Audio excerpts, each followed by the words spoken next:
Apresentações apoteóticas, apresentações caóticas, energia, não perfeição, mas todo mundo muito entregue no que tem lá.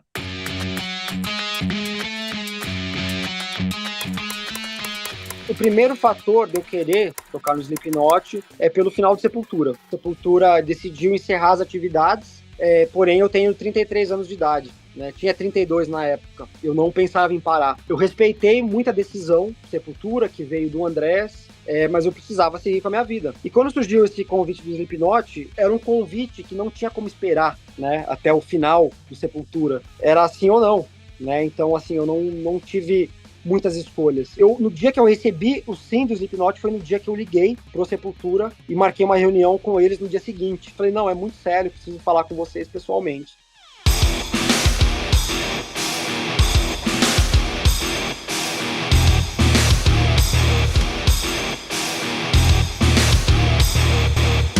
Tá anunciando essa turnê sensacional de 40 anos e é a turnê de despedida, né?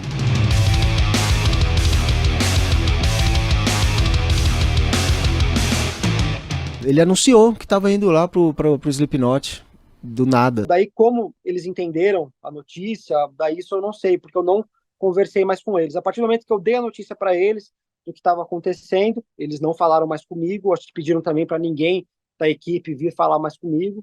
Acho que o fato dele ir pro Slipknot é um fato normal, acho que a qualidade de baterista que ele tem, né, porra, pode tocar em qualquer banda do mundo, sem dúvida nenhuma. Mas eu não sei, acho que o momento e a maneira como ele escolheu fazer foi bem esquisito, assim. Mas, assim, eu mantenho um carinho muito grande por eles. Assim, se eles viessem falar comigo hoje, eu falaria super numa boa, porque a gente nunca teve nenhum problema profissional, pessoal, de amizade, sempre muito tranquilo. Até porque a gente viajava junto, passava meses em turbãs e tudo mais. As coisas têm que ser do jeito que tem que ser, né? Cada um é livre para escolher o que fazer e como fazer e arquem com as consequências, né? Assim, eu tomei essa atitude também, né, porque eu nunca fiz parte do Sepultura. Eu sempre fui um músico autônomo, né? Eu sempre fui um músico contratado da banda. Então, a partir do momento que eu tomei essa atitude, é porque eu tinha essa liberdade. Não é que eu fazia parte do contrato social do Sepultura.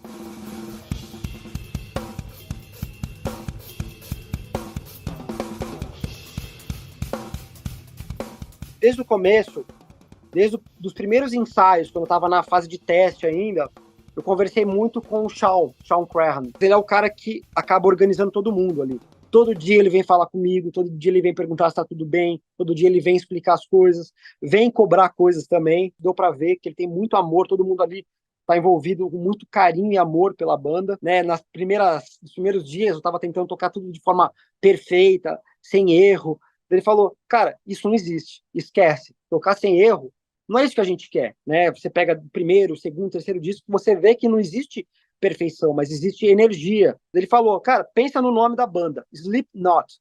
É um nó escorregadio. Porque tem um nó, você acha que tá preso, mas ele tá escorregadio. Você nunca vai conseguir pegar o nó. Então ele falou, fica com isso na sua cabeça, tipo, do primeiro pro segundo dia.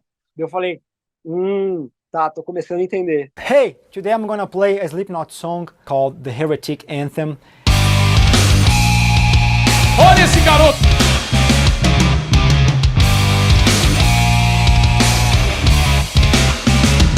Em 2003.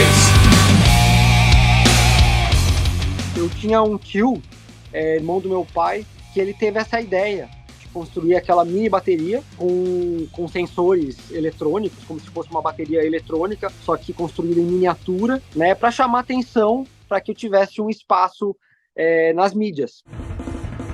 Na televisão, principalmente. E ali foi o pontapé inicial, assim, da minha carreira, da minha vida, né? Depois eu voltei lá algumas outras vezes tocando a bateria normal mesmo, em diferentes quadros. Então foi uma forma que a gente conseguiu para eu ter esse acesso à mídia. Inclusive, a minha primeira banda profissional com qual eu toquei, que foi a banda do André Matos, ele só me chamou para fazer um teste porque ele me assistiu no programa do Faustão e 2 semanas depois ele me chamou para fazer um teste na banda.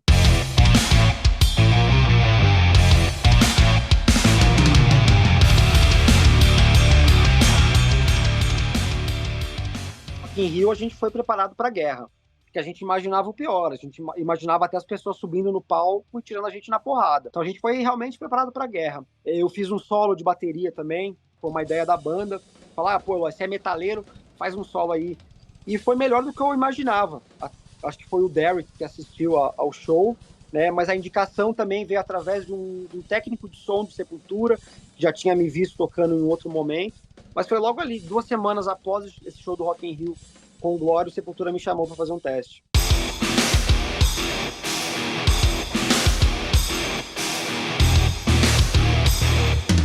A ideia do tiro foi minha no final, foi o seguinte, porque tava com os desenhos aqui na parte dos olhos, né, na linha inferior aos olhos, e a máscara tava um pouco descompensada, né, o volume dela tava tudo para baixo, não tinha nada para cima. Pô, por que a gente não coloca um círculo na testa? Falei, cara, um círculo? Bota logo um tiro de bala na minha testa. Ele falou, nossa, mas tudo bem para você? Eu falei, tudo. Né? Daí, assim, eu comecei a trazer algumas questões filosóficas junto com isso, né? Talvez uma questão, assim, que eu li bastante sobre um filósofo, que é o Albert Camus, do absurdismo, do niilismo também, da negação, né? De você ter um tiro, é como se, assim, fosse um grande... Cara, eu tô com um tiro na minha testa, eu já tô morto, nada pode mais me afetar, né? Você pode falar bem de mim, você pode falar mal de mim, né? Porque assim, eu acho que o músico ou o artista, ele nunca pode depender tanto da aprovação do público. A gente faz música porque a gente gosta, porque a gente quer fazer música. Are you ready?